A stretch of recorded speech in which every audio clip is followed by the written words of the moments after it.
पूज्य गुरुदेव श्री की आज्ञा से मानव जीवन के दो पक्ष हैं, सुख और दुख। जैसे कॉइन के दो फेसेस होते हैं, हेड और टेल, ठीक उसी प्रकार जीवन के दो पहलू हैं, सुख और दुख। अपने ही कर्मों का फलस्वरूप है। सुख दुख में संभाव का किया बड़ा अभ्यास, सदा सीखने को मिले यह संतों के पास। जैसे सोना आग में गिरकर कुंदन बन जाता है, वैसे ही आपत्ति को धैर्य से सामना कर संघर्ष से व्यक्ति अपने आप के अंदर विकास प्राप्त कर लेता है। एक बार एक कुएं पर दो महिलाएं पानी लेने के लिए पहुंची। एक बहुत धनवान थी, सर के ऊपर पीतल की टोकनी, और दूसरी गरीब थी जिसके पास मिट्टी का घड़ा था। लेकिन जो धनवान महिला थी कुछ टेंशन में थी, आंतरिक दुख था।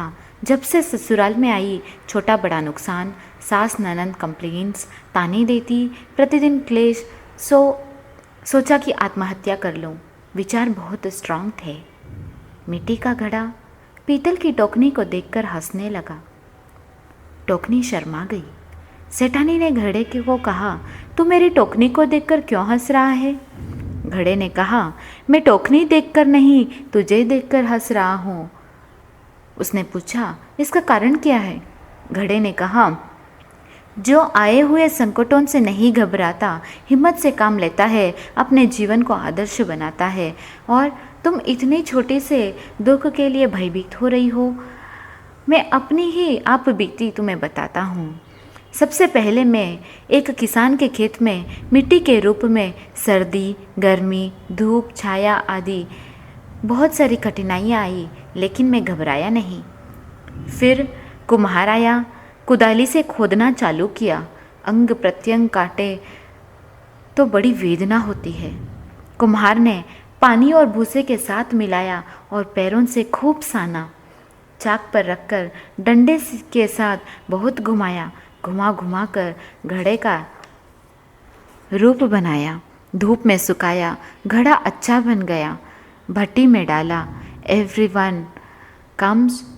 और जब हर कोई बाजार में आता है तो लेडीज़ तो मुझे ढोले मार मार कर बजा बजा कर देख रहे हैं।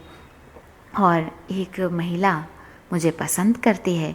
One lady liked me, but अब मुझे बड़ी शान से सर पर उठाकर खुश होती है, पानी भरती है, शीतल कर देता हूँ।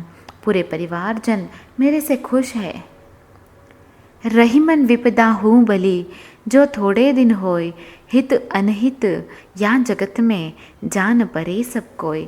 संकट सहने का परिणाम है कि जो मेरी मालकिन पैदल चलती है और मैं इसके सर पर सवार होकर चलता हूँ। उस महिला को एहसास हो गया, अब वो दुख भूल गई।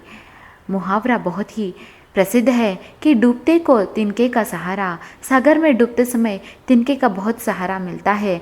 मुसीबत के समय अगर कोई सहानुभूति के शब्द बोल देते हैं, कोई हमको प्रेरक शब्द बोल देते हैं, तो वह बहुत ही सहायक हो जाते हैं। सुख दुख कोई बांट नहीं सकता।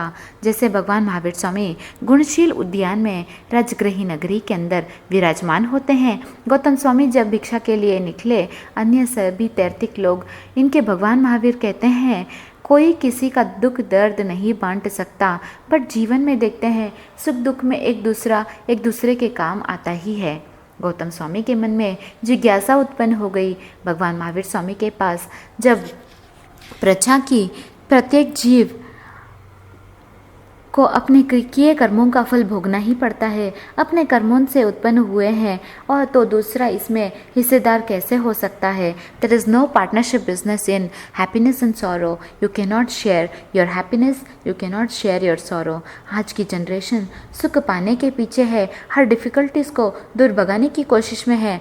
लॉट ऑफ टेक्नोलॉजी, रोटी भी मशीन से बनती है, सारा काम मशीनरी से होता है। आराम की ज़िंदगी जीना चाहते हैं, वर्ल्डली प्लेजर्स, लग्जरीज में रहना चाहते हैं। क्या वो सच्चा सुख है? हर कोई प्रयत्न करता है सुख की प्राप्ति के लिए।